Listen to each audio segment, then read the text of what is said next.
السلام علیکم. میں Muhammad Arif centre chairman centre advisory service for Islamic banking and finance بات کر رہا ہوں. اور آج ہمارا موضوع یہ ہے کہ جو ہمارے ملک میں صورتحال ہے معاشی طور پر اور سیاسی طور پر، اس کے مضمرات لوگوں پر کیا پڑ رہے ہیں.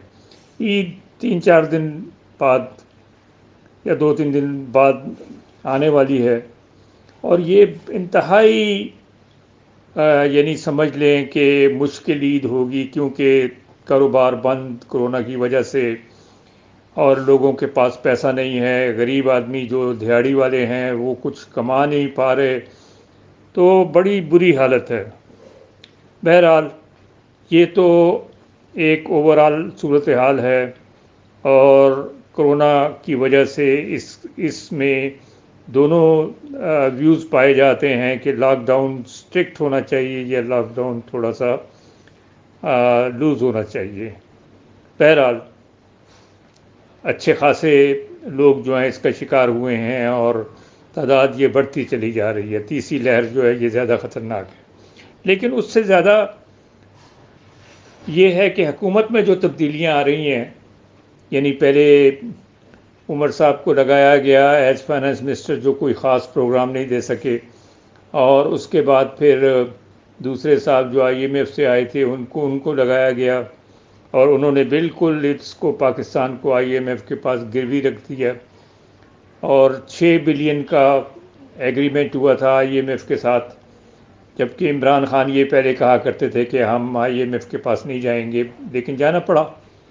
تو اب یہ ہے کہ وہ جو صورتحال ہے اس میں انہوں نے کہا ہے کہ آپ ٹیکس کلیکشن یا ریونیو بڑھائیں. ابھی تک انہوں نے 2 بلین کے قریب ہمیں پیسے دیے ہیں 6 بلین میں سے، اور معاملہ جو ہے لٹک رہا ہے. بہرحال اب یہ ہے کہ ہمارے جناب تشریف لے آئے ہیں ان کے سلک بینک کے جو ہمارے ترین صاحب ہیں، اور انہوں نے کچھ تھوڑی سی، بلکہ میں سمجھتا ہوں اچھی خاصی لچک دکھائی ہے. مثلا انہوں نے IMF کے اوپر کہا ہے کہ ہم ضروری نہیں ہے کہ اس کو فالو کریں، تو اس سے جو صورتحال ہے وہ کافی کنسٹرینڈ نظر آ رہی ہے. اور انہوں نے کہا کہ ہم کوئی یہ قیمتیں بڑھانے کے فیور میں نہیں ہیں.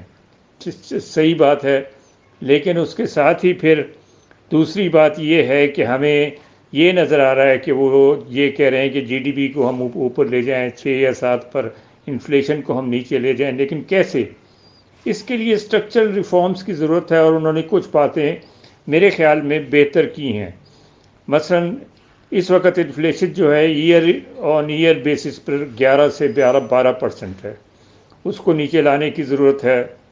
اچھا، زیادہ تر پیسہ جو ہے اس وقت جو ہمارا یعنی جو پیسہ ہے وہ بینکوں میں جو کرنسی سرکولیشن ہے وہ تقریباً، یعنی جو لوگوں کے ہاتھ میں پیسہ ہے وہ تقریباً 100 بلین کے قریب ہے. اچھا، اسی طرح جو یہ اپنا یعنی اس میں دیکھیں، بینکس ظاہری بات ہے اس لیے ہوتے ہیں کہ وہ سسٹم کو سپورٹ کریں، اور جو یہ اپنا ہماری مینوفیکچرنگ ہے اور بزنس ہے اور انڈسٹری ہے اور امپلائمنٹ ہے اس کو سپورٹ کرے. لیکن اس وقت لارج سکیل مینوفیکچرنگ میں پچھلے 2 سال یعنی 20 اور 21 کو اگر ہم ملائیں تو -8.39 کی گروتھ ہوئی ہے.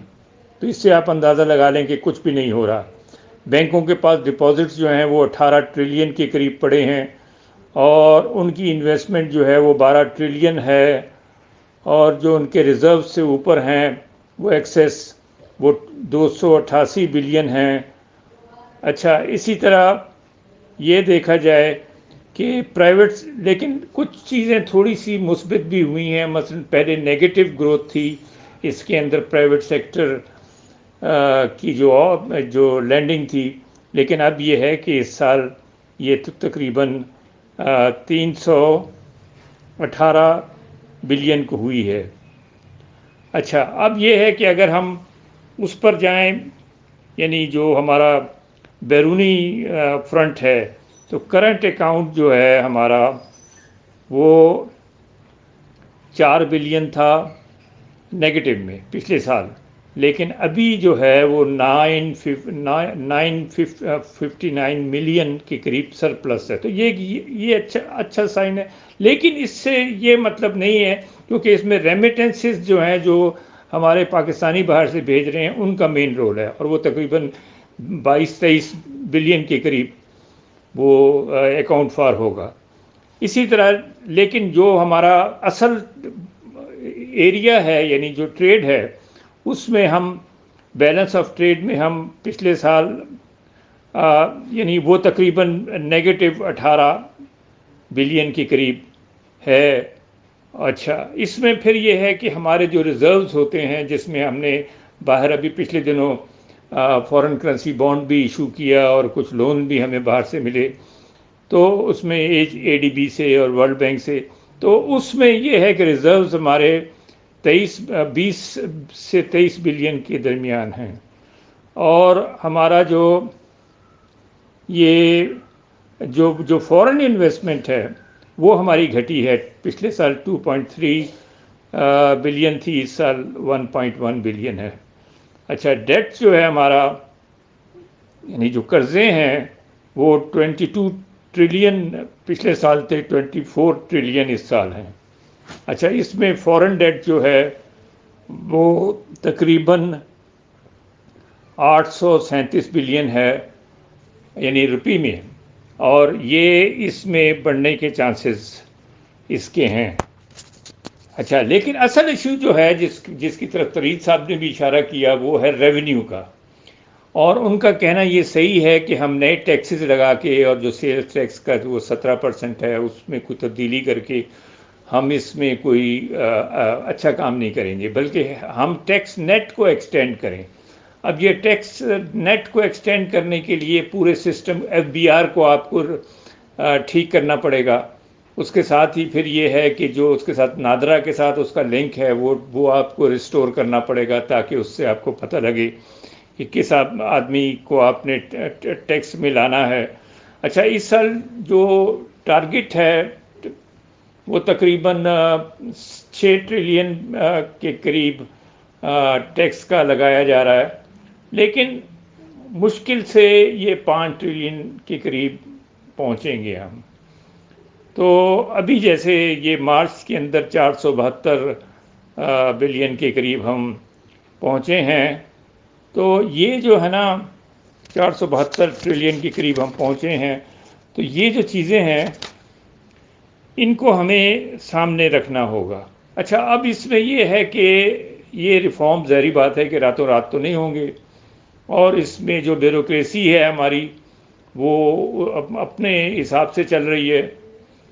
اور لیکن ترین صاحب نے ایک بات اور بھی اچھی کی ہے کہ تمام سیاسی جماعتوں کو اپنے اختلافات بھلا کر کے اکانومی کے اوپر ایک ہونے کی ضرورت ہے، تاکہ غریب آدمی کا فائدہ ہو سکے.